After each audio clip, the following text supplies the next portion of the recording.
आरजीकर घटना के विरोध में और दोषियों को तृणमूल छात्र परिषद ने आज इस्लामपुर कॉलेज के मुख्य द्वार के सामने धरना दिया। छात्र नेता मोहम्मद मकसूद आलम ने कहा कि यह विरोध कार्यक्रम आरजीकर मामले में दोषी लोगों को सजा देने की मांग को लेकर है। उन्होंने ये भी कहा कि 28 अगस्त को तृणमूल छात्र स्थापना दिवस पर पार्टी नेत्री सह मुख्य मंत्री ममता बनर्जी ने निर्देशन अनुसार कॉलेज गेट पर विरोध रैली निकाली जा रही है। গত 28 আগস্ট আমাদের তৃণমূল ছাত্র পরিষদের প্রতিষ্ঠাতা দিবস ছিল। আপনারা দেখেছিলেন আমাদের প্রধান বক্তা আমাদের বাংলার জননেত্রী সম্মানীয় মুখ্যমন্ত্রী বাংলার মমতা দিদি নির্দেশ দিয়েছিলেন যে আরজি কাণ্ড নিয়ে যে জলঘালা করছে বিজেপি সিবিআই বিজেপি পরিচালিত যে সিবিআই আর এখানে রাম মাম সাম এখন সবাই এক জায়গায় একটা প্ল্যাটফর্মে দাঁড়িয়ে এই সরকারকে বাংলার সরকারকে বদনাম করার চেষ্টা করছে। এরা নাকি বলছে যে পুলিশ মন্ত্রী মমতা ব্যানার্জি স্বাস্থ্যমন্ত্রী মমতা ব্যানার্জি সেটা ঠিক বলছে।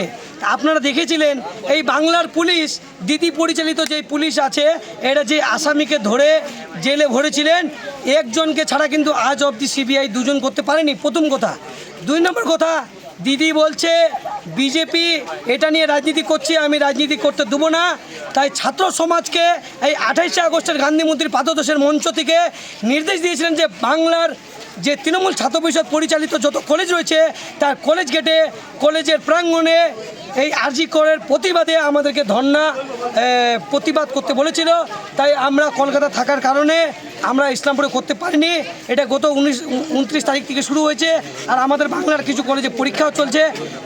তার উদ্দেশ্যে বলেছিল যারা 29-এ না করতে পারো তারা 2 বা 3 তারিখে করবে। আমরা 2 তারিখে আজকে ইসলামপুর কলেজের গেটে করলাম।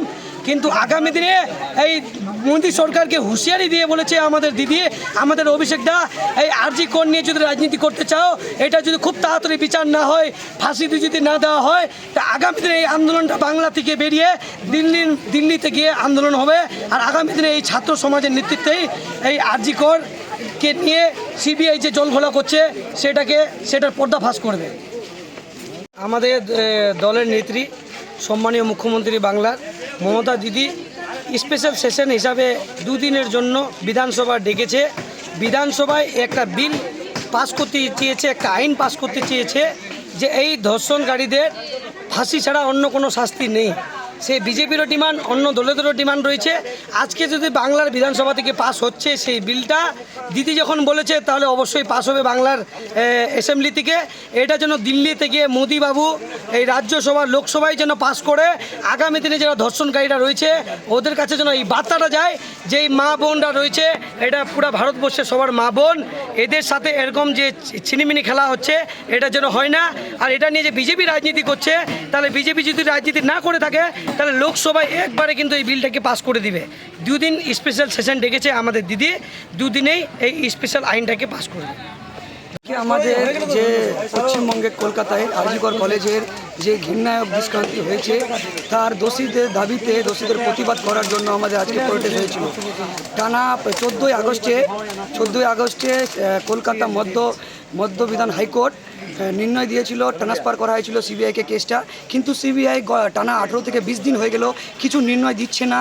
শুধুমাত্র যে এক দোষী যে ল্যাবরেটরি থেকে বার হয়েছে, যে দোষী ডিএনএ বার হয়েছে, শুধু এক দোষীকে কলকাতা পুলিশ 24 ঘন্টার মধ্যেই গ্রেপ্তার করছে। আমাদের সুপ্রিম মমতা বন্দ্যোপাধ্যায় 28-এর মঞ্চে বলেছিলেন যে আগামীকাল কিছু দিনের মধ্যেই আমাদের প্রতিবাদ যে করছি এটার একটা সুবিচার চাই, কিন্তু এখনও সুবিচার দিতে বিফল্য করছে সিবিআই। আমাদের সিবিআই উপর অতিরিক্ত জবাব চাই যে সিবিআই এটার কিছু একটা বিচার করুক। এবং আমাদের অভিষেক বন্দ্যোপাধ্যায় বলেছেন যে ধর্ষণ পরিবর্তন আইনে আগামীকাল 6 মাসের মধ্যে কিছু পরিবর্তন করতে হবে। যদি পরিবর্তন না করা হয় তো আগামীকাল তৃণমূল ছাত্র পরিষদ এবং গোটা তৃণমূল দিল্লির মঞ্চে যায় ধর্ণা দিবে। এবং আমাদের অভিষেক বন্দ্যোপাধ্যায়ের নেতৃত্বে এবং তৃণাঙ্ক ভট্টাচার্য আমাদের যে স্টেট ছাত্র প্রেসিডেন্ট আছে তার নেতৃত্বে এবং আজকের আয়োজন নেতৃত্ব আমাদের জেলার সহসভাপতি মকসুদদা, ব্লক সভাপতি সুরজদা এবং আমাদের টাউন সভাপতি শিবশঙ্কর মণ্ডলদার নেতৃত্বে আজকে এই আয়োজন বিক্ষোভ করা হয়েছিল। আমরা চাই যে আগামীকাল আরও কলেজে আরও সব কলেজ থেকেই এই বিক্ষোভ করুক এবং আমাদের একটাই শর্ত, একটাই জাস্টিস ফর আরজি কর। আমরা আরজি করের জন্য জাস্টিস চাই এবং এই ঘটনা যাতে রিপূর্ণভাবে না হয় তার জন্য অভিষেক বন্দ্যোপাধ্যায় বলেছেন যে পরিবর্তন আইন চালু হোক এবং সেটাই আমাদের পরিবর্তন আইনের চালুর দাবিতে আমরা আজকে সবাই জমা হয়েছিলাম। We want justice.